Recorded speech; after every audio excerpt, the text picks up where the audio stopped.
Hello and welcome back to my channel. ഇന്ന് നമുക്കൊരു sweet macaroni തയ്യാറാക്കാം. നല്ല ടേസ്റ്റി ആയിട്ടുള്ള ഒരു റെസിപ്പിയാണ്. നമ്മുടെ വീട്ടിലുള്ള ഇൻഗ്രീഡിയൻസ് യൂസ് ചെയ്തിട്ട് നമുക്കിത് തയ്യാറാക്കി എടുക്കാൻ പറ്റും.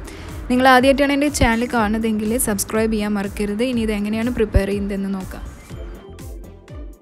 അപ്പോൾ ഈ സ്വീറ്റ് മക്രോണി തയ്യാറാക്കാൻ വേണ്ടിയിട്ട് നമുക്ക് ആദ്യം ഒരു കപ്പ് പാല് നന്നായി ബോയിൽ ചെയ്യണം. ഈ പാല് ചൂടായി വരുന്നതിന് മുമ്പ് നമുക്കൊരു കാര്യം ചെയ്യാനുണ്ട്. നമുക്കൊരു ഗ്ലാസ്സിൽ ഒരു 1.5 ടേബിൾ സ്പൂൺ കസ്റ്റാർഡ് പൗഡറും അതേപോലെ 1/4 ഗ്ലാസ് നല്ല തണുത്ത പാലും കൂടിയിട്ട് നന്നായി ഒന്ന് മിക്സ് ചെയ്ത് വെക്കണം. ഇപ്പോൾ ഈ പാല് നന്നായി ചൂടായി വരുമ്പോൾ ഇതിലേക്ക് 5 ടേബിൾ സ്പൂൺ പഞ്ചസാര ആഡ് ചെയ്യണം. അതിനുശേഷം പാല് നന്നായി തിളച്ച് വരുമ്പോൾ നമുക്ക് നേരത്തെ തയ്യാറാക്കി വെച്ചിരിക്കുന്ന പാലും കസ്റ്റാർഡും കൂടിയിട്ടുള്ള മിക്സ്ചർ ഇതിലേക്ക് ആഡ് ചെയ്തിട്ട് നന്നായി ഒന്ന് ഇളക്കി കൊടുക്കുക.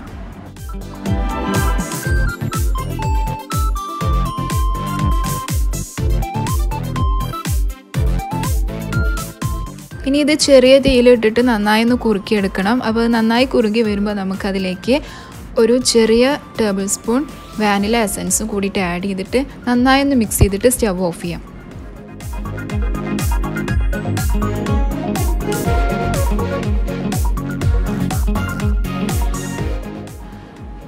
ഇപ്പോൾ സ്റ്റവ് ഓഫ് ചെയ്തതിന് ശേഷം നമുക്കിതിലേക്ക് വേവിച്ച മക്രോണി ആഡ് ചെയ്യാം. കുറച്ച് പഞ്ചസാരയും വെള്ളവും ആഡ് ചെയ്തിട്ടാണ് നമ്മളിത് വേവിച്ചെടുത്തിരിക്കുന്നത്.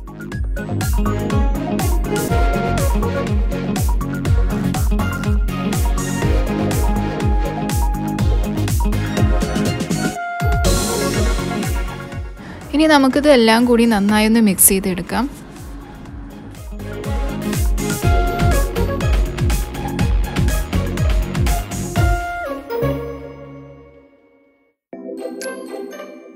ഇനി നമുക്ക് ഇതിന് വേണ്ട ഒരു ഫ്രൂട്ട്സ് ബേസ് തയ്യാറാക്കാനുണ്ട്. അപ്പോൾ അതിന് വേണ്ടിയിട്ട് പാന് നന്നായി ചൂടാക്കുക. അതിലേക്ക് കുറച്ച് നെയ്യ് കൂടിയിട്ട് ആഡ് ചെയ്തിട്ട് നന്നായി ചൂടായി വരുമ്പോൾ 3 ടേബിൾ സ്പൂൺ പഞ്ചസാരയും കുറച്ച് വെള്ളം കൂടി ആഡ് ചെയ്തിട്ട് ഒരു ഷുഗർ സിറപ്പ് ഉണ്ടാക്കിയെടുക്കണം.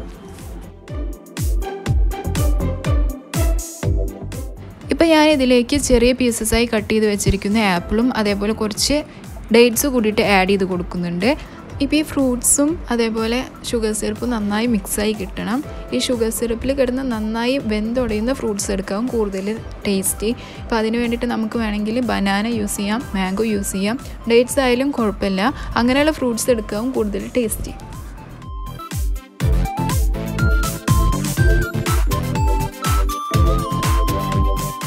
ഇപ്പോൾ നമുക്ക് ഈ ഫ്രൂട്ട്സ് ഒരു പാത്രത്തിലേക്ക് മാറ്റാം. അപ്പോൾ അതിന് വേണ്ടിയിട്ട് ഒരു പാത്രത്തിൽ ഏറ്റവും ബേസായിട്ട് നമുക്ക് ഈ ഫ്രൂട്ട്സ് മിക്സ്ചർ ആഡ് ചെയ്ത് കൊടുക്കാം.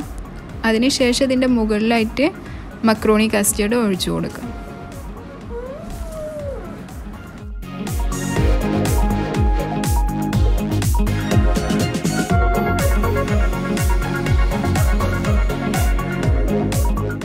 ഇപ്പോൾ നമ്മുടെ സ്വീറ്റ് മക്രോണി ഇവിടെ തയ്യാറായിട്ടുണ്ട്. ഇതിൻ്റെ മുകളിലേക്ക് കുറച്ച് നട്ട്സ് കൂടിയിട്ട് ഇട്ട് കൊടുക്കാം. ഇനി നമുക്കിത് വേണമെങ്കിൽ ഇങ്ങനെ തന്നെ കഴിക്കാം, ഭയങ്കര ടേസ്റ്റിയാണ്. ഇനി അതല്ലെങ്കിൽ ഫ്രിഡ്ജിൽ വെച്ചിട്ട് കുറച്ച് നേരം സെറ്റ് ചെയ്തിട്ട് മുറിച്ചിട്ട് കഴിക്കണമെങ്കിൽ അങ്ങനെയും കഴിക്കാം. അപ്പോൾ നിങ്ങളെല്ലാവരും ഇത് ട്രൈ ചെയ്ത് നോക്കണം. മക്രോണി വെച്ചിട്ടൊരു സ്വീറ്റ് ആയിട്ടുള്ളൊരു റെസിപ്പി എല്ലാവർക്കും ഇഷ്ടപ്പെടും. ഇഫ്താറിനൊക്കെ കഴിക്കാൻ പറ്റുന്ന ഭയങ്കര ടേസ്റ്റി ആയിട്ടുള്ളൊരു റെസിപ്പിയാണ്. അപ്പോൾ വീഡിയോ ഇഷ്ടമായെങ്കിൽ നിങ്ങൾ ലൈക്ക് ചെയ്യണം. Thanks for watching.